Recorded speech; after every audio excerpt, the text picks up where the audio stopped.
Assalamualaikum warahmatullahi wabarakatuh. Perkenalkan, nama saya Rizky Ramadhani, NIM 225336668 dari kelas 3 TIE, akan menjelaskan tugas tentang mata kuliah jaringan komputer dasar.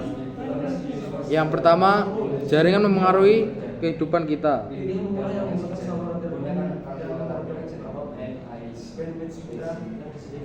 Jaringan menghubungkan kami di antara semua hal penting bagi keberadaan manusia. Kebutuhan untuk berinteraksi dengan orang lain berada tepat di bawah kebutuhan kita. Untuk mempertahankan kehidupan bagi kita, komunikasi hampir sama pentingnya dengan ketergantungan kita pada udara, air, makanan, dan tempat tinggal. Kemajuan teknologi jaringan mungkin merupakan perubahan paling signifikan di dunia ini. Hal tersebut membantu menciptakan dunia di mana batas-batas negara, jarak geografis, dan keterbatasan fisik menjadi kurang relevan, sehingga hambatan-hambatan yang ada semakin berkurang. Yang kedua, komponen dan jaringan. Kita akan membahas tentang komponen dan jaringan. Yang pertama, representasi dan topologi jaringan.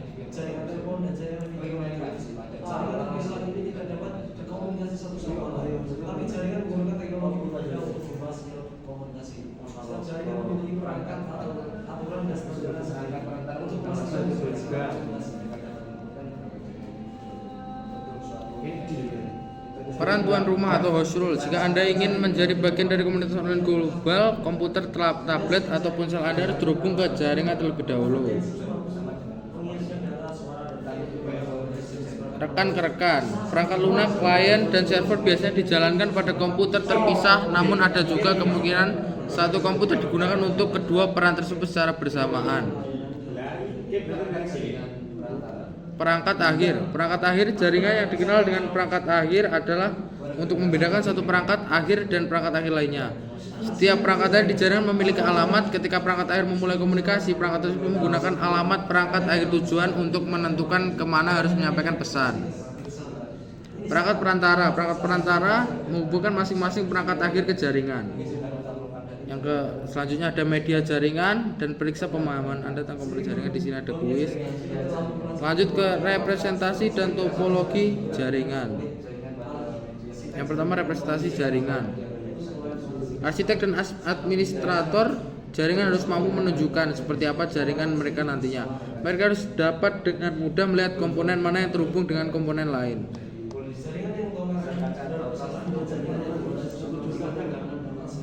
Selain representasi ini, terminologi khususnya digunakan untuk menggambarkan bagaimana masing-masing perangkat dan media terhubung satu sama lain. Selanjutnya ada diagram topologi. Diagram topologi adalah dokumentasi wajib bagi siapapun yang bekerja dengan jaringan. Mereka menyediakan peta visual tentang bagaimana jaringan terhubung. Ada dua jenis diagram topologi, fisik dan logis.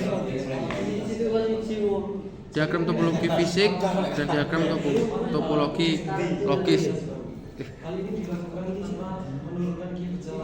Selanjutnya jenis jaringan umum. Yang pertama ada jaringan berbagai ukuran. Jaringan memiliki berbagai ukuran. Jaringan tersedia berbagai, mulai dari jaringan sederhana yang terdiri dari dua komputer hingga jaringan yang menghubungkan jutaan perangkat.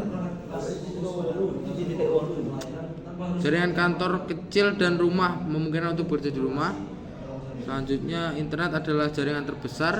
Yang fasilitasnya berarti jaringan dari jaringan ini adalah kumpulan jaringan pribadi dan publik yang saling berhubungan. LAN dan WAN. Infrastruktur jaringan saat ini bervariasi dalam hal ukuran area yang dicakup, jumlah pengguna yang terhubung, jumlah dan jenis layanan yang tersedia, area tanggung jawab. LAN dan WAN. LAN yaitu infrastruktur jaringan yang mencakup wilayah geografis kecil. LAN memiliki karakteristik khusus.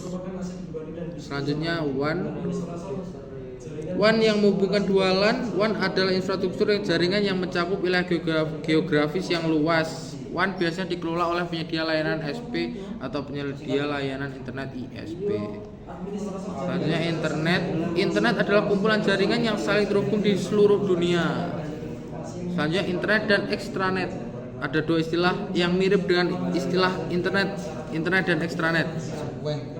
Intranet adalah istilah yang digunakan untuk menunjukkan pada koneksi pribadi LAN dan WAN milik suatu organisasi. Internet dirancang untuk dapat diakses hanya oleh anggota organisasi, karyawan, atau orang lain yang mempunyai izin. break. Oh, ini kuis ini nggak perlu dijelaskan, ini kuis. Selanjutnya koneksi internet.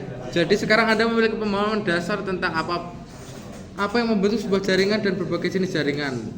Selanjutnya kita akan membahas tentang koneksi internet. Yang pertama, koneksi internet rumah dan kantor kecil. Biasanya menggunakan seperti kabel, DSL, seluler, satelit, atau telepon dial-up. Selanjutnya koneksi internet bisnis, atau biasanya menggunakan dedicated LAN, metro Ethernet, DSL bisnis, satelit. Yang selanjutnya ada jaringan konvergen, jaringan terpisah tradisional. Jaringan yang kedua ada jaringan terkonvergensi. Oke, kita lanjut ke arsitektur jaringan.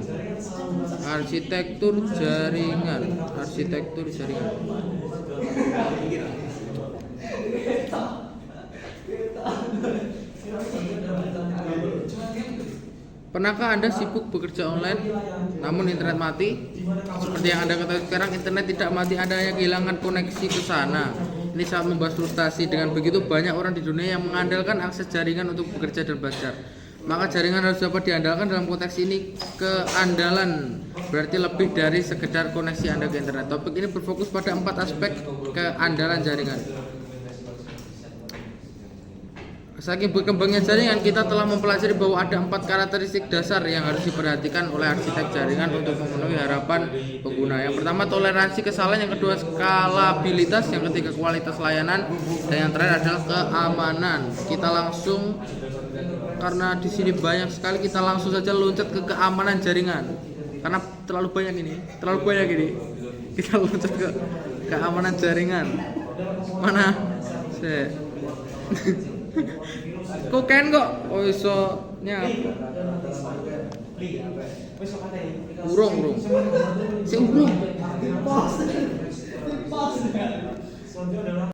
Kita lanjut. Tadi kita sampai keamanan jaringan. Maaf tadi laptopnya mati, jadi saya ganti laptop ini. Kita lanjut ke keamanan jaringan. Yang pertama ada ancaman keamanan. Kok bahasa Inggris sih? Wes, aman. Sabar, lanjut. Anda pasti pernah mendengar atau membaca berita tentang jaringan perusahaan yang dibobol, sehingga memberikan pelaku ancaman akses ke informasi pribadi ribuan pelanggan. Oleh karena itu, keamanan jaringan akan selalu menjadi prioritas utama administrator. Ada beberapa ancaman eksternal yang umum terhadap jaringan. Yang pertama ada virus, worm, dan Trojan horse. Yang kedua ada spyware dan adware. Yang ketiga ada serangan zero day. Selanjutnya ada serangan aktor ancaman. Selanjutnya ada serangan penolakan layanan. Dan selanjutnya ada intersepsi dan pencurian data atau pencurian identitas. Mungkin selanjutnya ada solusi keamanan. Tidak ada solusi tunggal yang mampu melindungi jaringan dari berbagai ancaman yang ada. Oleh karena itu, keamanan harus diterapkan dalam beberapa lapisan. Penggunaan lebih dari satu solusi keamanan. Jika salah satu komponen keamanan gagal mengidentifikasi dan melindungi jaringan, komponen lain mungkin berhasil. Berikut adalah komponen keamanan dasar untuk jaringan rumah atau kantor kecil. Yang pertama ada antivirus dan anti-spyware. Selanjutnya ada pemfilteran firewall. Selanjutnya, sebaliknya, implementasi keamanan jaringan untuk jaringan perusahaan biasanya terdiri dari banyak komponen yang dibangun ke dalam jaringan untuk memantau atau memfilter lalu lintas. Jaringannya lebih besar dan jaringan perusahaan menggunakan pemfilteran antivirus, anti-spyware, dan firewall, namun mereka juga memiliki persyaratan keamanan lainnya, yaitu sistem firewall khusus, daftar kontrol akses (ACL), sistem pencegahan intrusi, jaringan pribadi virtual atau VPN. Mungkin itu yang dapat saya sampaikan tentang tugas jaringan komputer dasar kali ini. Kurang lebihnya saya mohon maaf. Wassalamualaikum warahmatullahi wabarakatuh.